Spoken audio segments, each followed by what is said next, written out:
Alors, je vous l'ai dit, nous allons aujourd'hui résolument nous tourner vers demain. Et pour ce faire, il nous semblait judicieux de recevoir un homme qui a publié cette année La révolution transhumaniste, comment la technomédecine et l'ubérisation du monde vont transformer nos vies. Il est essayiste, ancien professeur de philosophie, ancien ministre de la Jeunesse, de l'Éducation nationale et de la Recherche. Je vous demande d'accueillir Monsieur Luc Ferry.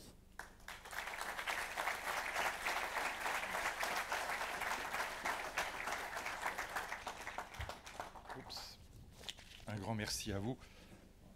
Posez ça. Madame la Présidente, Mesdames et Messieurs les élus, je ne vais pas faire comme la Présidente qui a consacré la moitié de son intervention à saluer les gens. C'est très bien d'ailleurs, vous avez raison, mais comme j'ai qu'un quart d'heure pour vous parler de la santé demain, je vais essayer de faire tenir la dinde dans le marron. Très heureux d'être avec vous. J'ai de plus en plus souvent appel à vos services. J'ai eu un kiné formidable dans ma vie, Claude Bosch-Hurberg, qui est un type absolument épatant, qui m'a sauvé la vie, si je puis dire, à maintes reprises. Le dernier que j'ai vu a été très désagréable, parce que je le vois de plus en plus souvent. Il m'a dit, c'est normal, en vieillissant, les raideurs se déplacent. Je n'ai pas trouvé que c'était drôle, mais c'est d'un goût exquis, mais probablement il y a un fond de vérité. Blague à part, nous vivons aujourd'hui une troisième révolution industrielle, et cette troisième révolution industrielle, elle comprend très précisément 8 innovations techniques, scientifiques, technoscientifiques, qui vont bouleverser le monde de la médecine davantage dans les 50 ans qui viennent que dans les 5000 ans qui précèdent.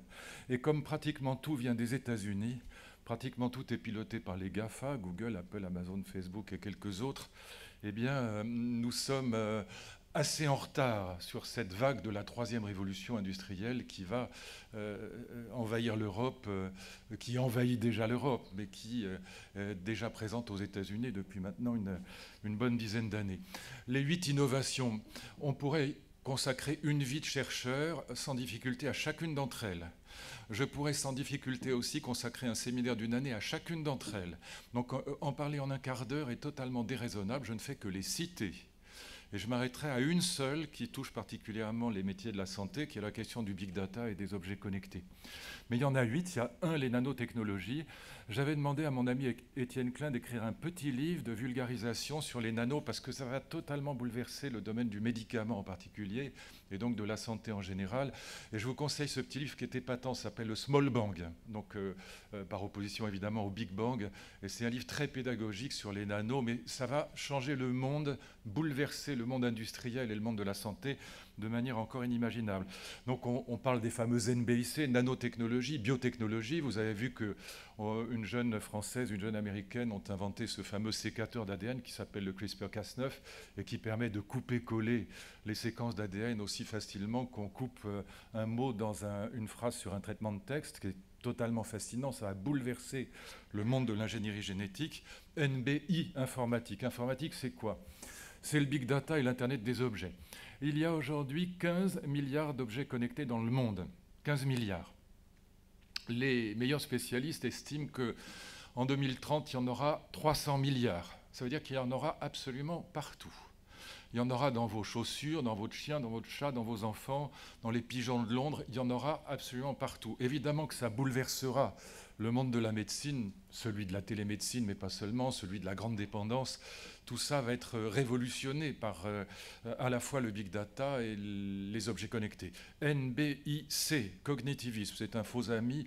En vérité, c'est l'intelligence artificielle. L'intelligence artificielle, c'est ce qui permet aujourd'hui, pas simplement de battre le champion du monde d'échecs ou de jeux de Go, mais c'est ce qui permet à toute l'économie collaborative, à Uber, à Airbnb, à Blablacar de fonctionner, mais aussi dans la médecine.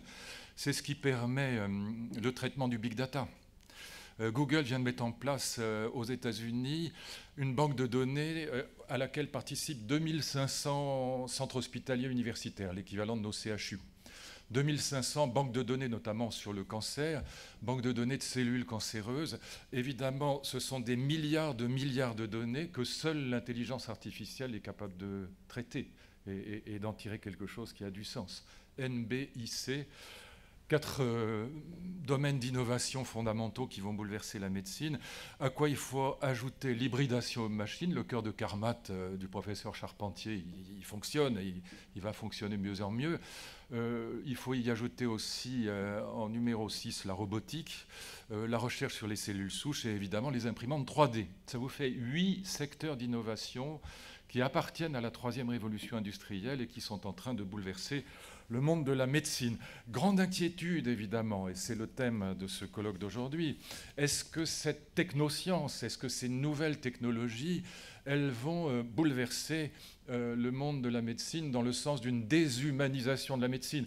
Je vous renvoie à un livre que je trouve formidable, absolument passionnant. On peut être en désaccord avec lui, mais il est absolument passionnant. Il pose cette question, à mon avis, de manière parfaite, et c'est le meilleur que j'ai lu. Je ne les ai pas tous lus, mais sur le sujet, c'est le livre d'un de nos grands chirurgiens, Guy Valencien, qui s'appelle de manière très significative « Une médecine sans médecin », et notamment dans le domaine de la clinique. À partir du moment où des analyses de laboratoire, notamment dans le domaine de l'oncologie, dans le domaine de la recherche sur le cancer, donc l'analyse génétique des mutations des cellules cancéreuses, ça permet de détecter l'apparition de cancers, notamment de cancer du poumon, par exemple, bien avant l'apparition des symptômes. Vous voyez que dans ce cas-là, la clinique, qu'est-ce qu'elle devient? Clinique, clinane, se pencher sur le malade, qu'est-ce que ça devient si les analyses de laboratoire précèdent de plusieurs années, parfois, la détection des symptômes? Et donc, évidemment, la question de la déshumanisation de la médecine s'est posée par rapport à ces 8 innovations fondamentales qui vont, encore une fois, bouleverser cet univers davantage dans les 50 ans qui viennent que dans les 5000 ans qui précèdent, et notamment avec l'apparition du transhumanisme qui veut faire passer la médecine qui a toujours été, depuis les Chinois et les Grecs anciens, une médecine de la réparation, de la thérapeutique. Le modèle, c'était la réparation. On allait voir le médecin quand on était malade ou qu'on avait un accident, à une médecine de l'augmentation, enhancement en anglais, améliorer l'être humain, l'augmenter dans tous les domaines. Très compliqué. Je laisse ça de côté. Les interrogations sur la technomédecine, sur la déshumanisation potentielle par la technomédecine, je n'y crois pas du tout, mais j'indique quand même comment elles se présentent, ces interrogations, quels sont les dangers qui sont pointés aujourd'hui par les adversaires, si je puis dire, de cette révolution technologique dans le domaine de la santé.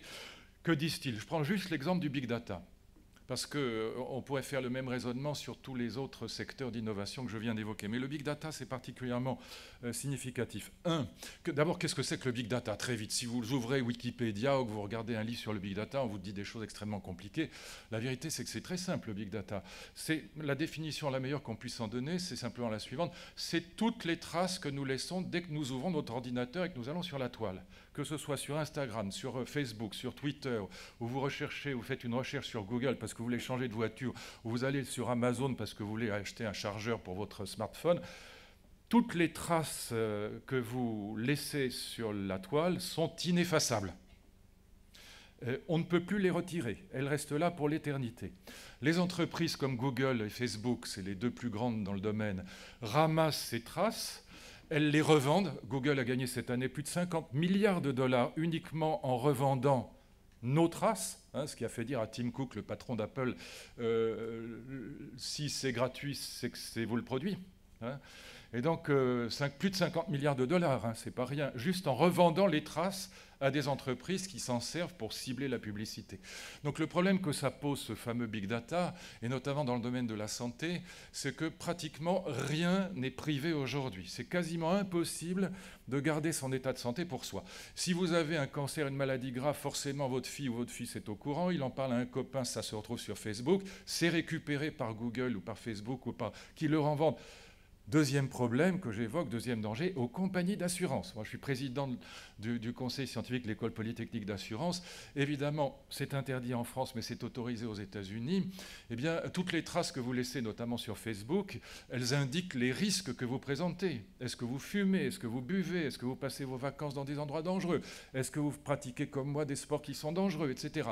Et donc, aux États-Unis, deuxième danger de cette nouvelle technologie du big data et des objets connectés, est-ce qu'on va adapter les primes d'assurance aux dangers que chacun d'entre nous représente?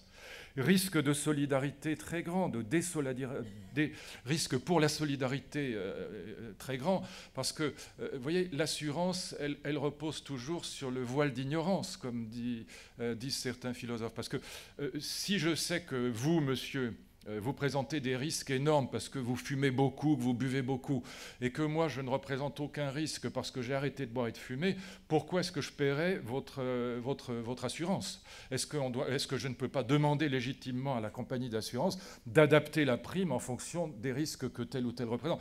Et donc brisure non seulement de l'égalité dans la prime, mais de la solidarité dans l'assurance et dans la protection sociale, hein. Troisième danger qu'on voit apparaître, c'est la télémédecine, c'est la distance. On en parlait tout à l'heure dans le petit sujet. Vous pouvez donner beaucoup de conseils à distance, mais est-ce que dans un métier comme le vôtre, la distance, c'est vraiment souhaitable? Bien sûr, vous pouvez dire à quelqu'un comment il faut faire des mouvements, mais bon, le tactile, c'est irremplaçable. De même que la clinique n'est pas remplaçable. Et puis, dernier danger que j'ai évoqué au passage, mais l'argent, évidemment. Ce big data, c'est le nouveau pétrole. Alors, ce que montre très bien Guy Valencien dans son livre, je n'ai pas le temps de développer ça, encore une fois, un quart d'heure, ce n'est pas raisonnable, mais c'est qu'il y a aussi des aspects extraordinairement positifs. Il y a 5 retombées de ces nouvelles technologies dans le domaine de la santé qui sont quand même très positives. On va développer l'ambulatoire de manière exponentielle, on va complètement changer le fonctionnement de l'hôpital. Et pardon de le dire, nos lois sur la santé elles sont 20 ans en retard aujourd'hui. Ils n'ont rien compris à ce qui est en train de se passer. Bon, il faut quand même le dire clairement. Et donc, on va complètement modifier l'hôpital, on va complètement modifier le rapport à la santé, notamment l'ambulatoire. Vous savez, au Danemark, c'est 75% l'ambulatoire. En France, on est à 15-20%. Tout ça va changer de manière exponentielle. On va développer la télémédecine, évidemment. On va pouvoir garder les personnes très dépendantes à la maison, notamment les très vieilles personnes. La dépendance va se traiter à la maison parce que les capteurs, les objets connectés, maintenant permettent pas simplement de regarder les gens, mais ça permet, c'est extrêmement sophistiqué, de suivre les épisodes éventuellement pathologiques de quelqu'un de manière extraordinairement fine. Par exemple, un très grand vieillard qui saute un repas, ça peut être très mauvais signe, c'est pas anecdotique, etc. Donc on a développé des moyens de surveillance des personnes à la maison, des personnes très dépendantes qui sont en effet formidable.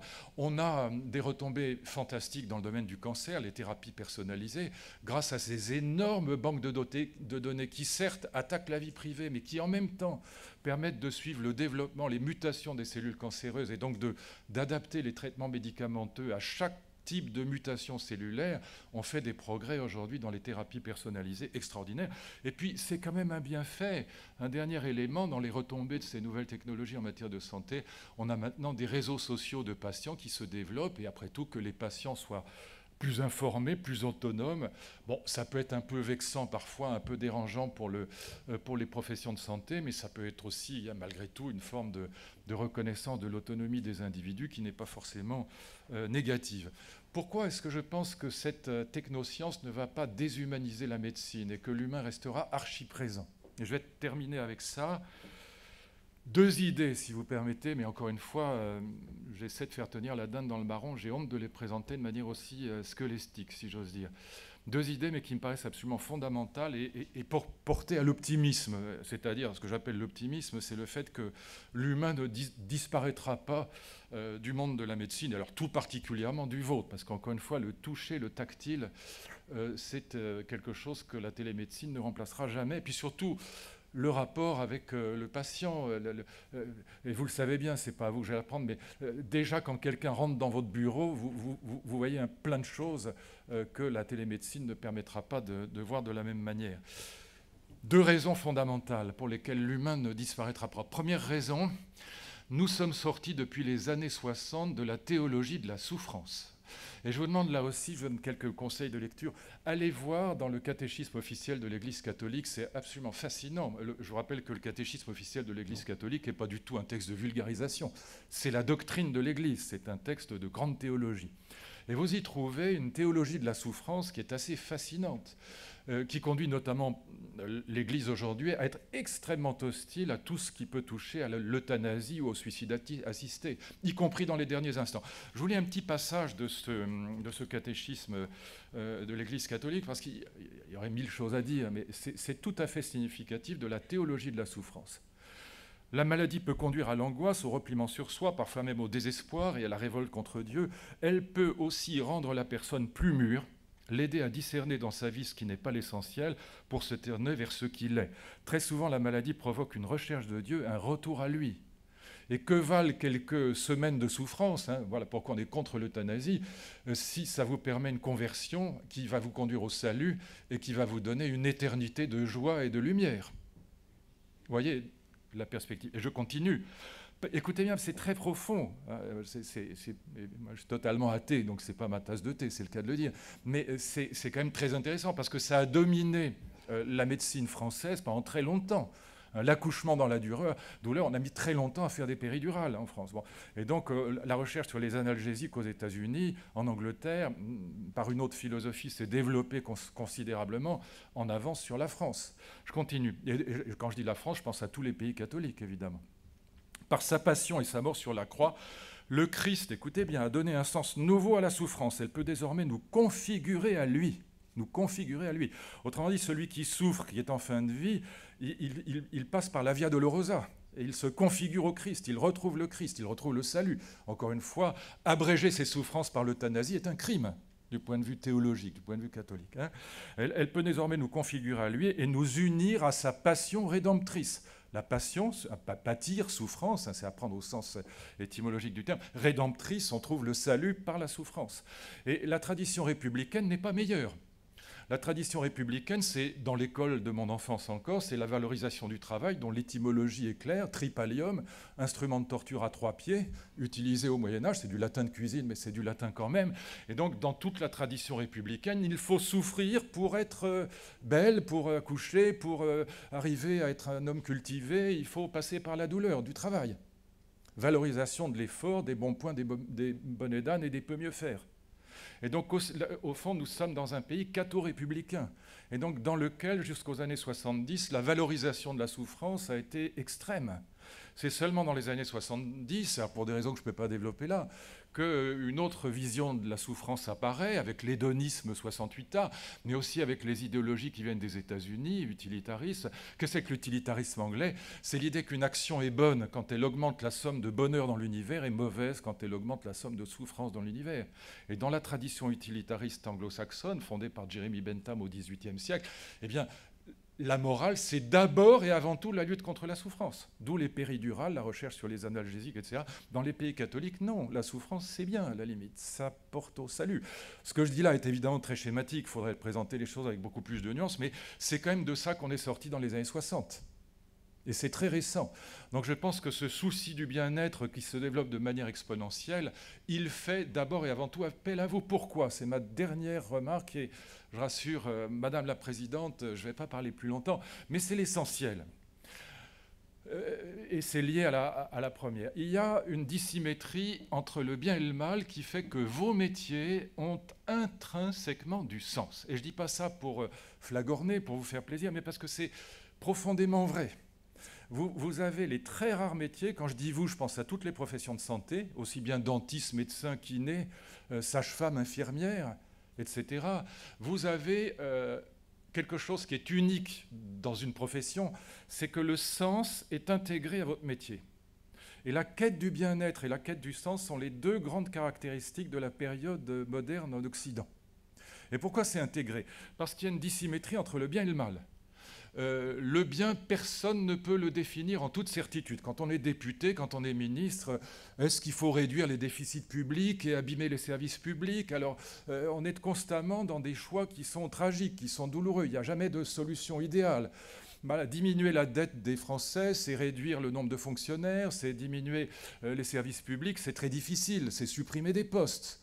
Est-ce qu'on doit le faire? Est-ce qu'on ne doit pas le faire? On peut toujours en discuter, mais le bien n'est jamais très aisé à définir. Et du reste, dans nos vies à nous, le bien n'est jamais définissable. Est-ce que l'amour, c'est formidable? Ah oui, c'est épatant, ça nous rend heureux. Mais quand l'être aimé meurt, quand on a un enfant qui meurt, rien n'est pire. L'argent, est-ce que ça vous rend heureux? J'ai plein d'amis, j'ai côtoyé en étant ministre des gens extrêmement riches, des grands chefs d'entreprise. Souvent, ils ont une tête d'enterrement, ils n'ont pas l'air plus joyeux que les autres, je vais vous dire. Comme on dit, l'argent ne fait pas le bonheur. Est-ce que l'intelligence, ça rend heureux? Kant disait, si la Providence avait voulu que nous fussions heureux, elle ne nous aurait jamais rendus intelligents. Intelligence, ça vous permet de voir aussi toutes les horreurs du monde et d'en prendre conscience. Le bien est indéfinissable.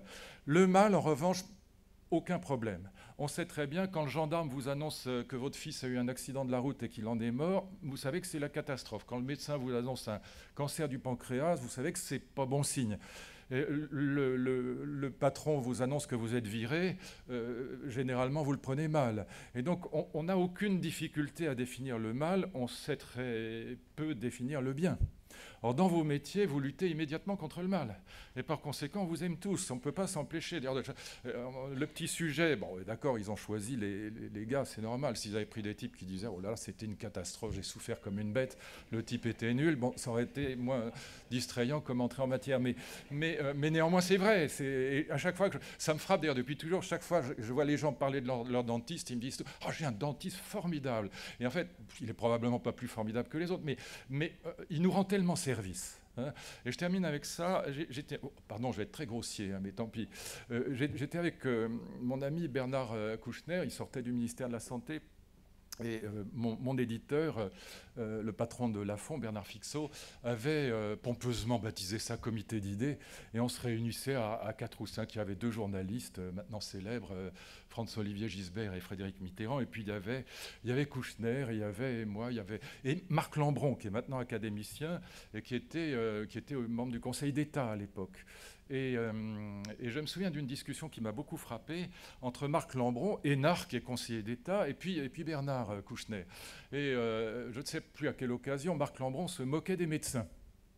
Et puis Kouchner, il a pris la mouche, il en a eu marre, et il lui a dit « Pauvre con, quand t'as mal au cul, t'appelles pas un énarque ». Et j'ai trouvé que la remarque était, bon, certes un peu brute de décoffrage, mais qu'elle était assez bien vue, parce que, en fait, ce qu'il voulait dire, c'est exactement ce que je vous ai dit de manière peut-être un peu plus délicate, à savoir que, bah oui, dans le métier de médecin, le sens de ce qu'on fait est inscrit. Et voilà pourquoi je pense que la technique est un formidable instrument. Regardez ces nouvelles technologies, c'est épatant, en fait, ça va vous aider énormément, ça va tous nous aider énormément, mais la technique, ça n'est qu'un moyen, c'est un instrument. Et dans le domaine du bien-être et dans le domaine du sens, je vous garantis que l'humain n'est pas prêt de disparaître. Merci de votre attention et pardon pour les mauvaises blagues. Merci. Moi, je ne crois pas du tout que la technique soit déshumanisante. Je crois que la technique est formidable, que c'est un instrument magnifique et que ça ne déshumanisera pas du tout la médecine, au contraire. Si on peut garder, par exemple, les vieilles personnes très dépendantes à la maison plutôt que de les mettre dans des maisons, dans des hospices de vieillards qui les rendent malheureux, ce sera très humain. Et par ailleurs, on aura toujours besoin, notamment dans le domaine du massage et de la kiné, c'est indispensable d'avoir la relation avec le patient, avec le malade. Mais même dans la médecine la plus sophistiquée qui soit, on aura toujours besoin, même si la technique est en appoint, mais ça restera un instrument, pas plus, d'un médecin pour dire, voilà, quelle est la stratégie thérapeutique, qu'est-ce qu'on vous propose, et puis pour comprendre le patient, pour comprendre le malade, et lui dire des choses, pour le rassurer, pour parler avec lui, et puis pour élaborer avec lui, encore une fois, une stratégie à la fois de diagnostic, mais aussi de thérapeutique. Donc, je ne crois pas du tout à cette idée de déshumanisation par la technique. C'est un vieux thème anti-technoscience qui ressurgit toujours à chaque fois qu'il y a des innovations technologiques, mais au contraire, la technique ne sera qu'un appoint, un instrument, une béquille pour des médecins et pour des professions de santé qui seront au contraire de plus en plus nécessaires que jamais.